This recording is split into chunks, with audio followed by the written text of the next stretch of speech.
Welcome to the Senate Minute, a weekly update to help keep Hoosiers informed about the Indiana General Assembly and engaged in our legislative process. This is Elizabeth Voss coming to you from the Senate Majority Communications Office. So, the 2018 legislative session has officially come to an end in Indiana.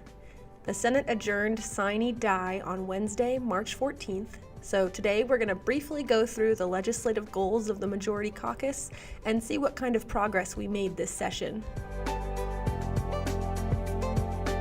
In order to help prevent opioid abuse, Indiana will be now phasing in a requirement for doctors to check INSPECT, which is our prescription monitoring service, before prescribing opioids to a patient. This new requirement is a result of Senate Bill 221, which was on the governor's agenda. State Senator Aaron Houchin led the change for our caucus on Senate Bill 221 this session. We also want to make sure our Indiana students are prepared to go into the many skilled job fields we have available here, so we're going to be expanding and improving job training programs, as well as requiring high schools to offer a computer science elective. This way, our students will be ready to enter the workforce.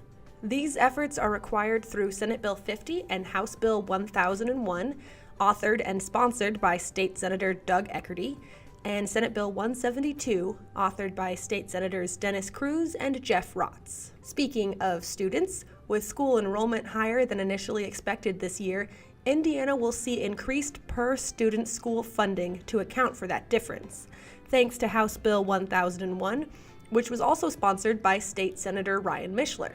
As a result of the passage of House Bill 1426, sponsored by State Senator Dennis Cruz, Indiana's diploma system will also be adjusted to ensure all high school graduates are provided with a more effective pathway into college or the workforce. Our Indiana legislators, led by State Senator Roderick Bray, also reformed Indiana's civil forfeiture laws to create a better balance between the needs of law enforcement and the constitutional rights of property owners. Lastly, one of the legislative goals we accomplished this session that's been the most visible to Hoosiers already is allowing Sunday alcohol sales, which was addressed in Senate Bill 1, authored by State Senator Ron Alting. As of March 4th, 2018, liquor and grocery stores were allowed to sell alcohol on Sundays between 12 noon and 8 p.m. Remember, you can check on the progress of these bills and all the other bills that went through the Indiana General Assembly this session by going to www.iga.in.gov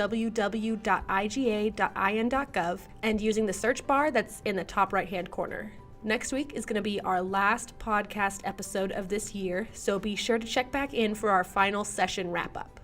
Thanks for listening to all the updates we've had this session. I hope you've enjoyed them. Remember, you can subscribe to the Senate Minute on your Apple Podcasts app or listen at IndianaSenateRepublicans.com. You just click on the Media Room tab, and then there'll be a podcast button for you to click. For the Senate Majority Communications Office, this is Elizabeth Voss. Have a great week.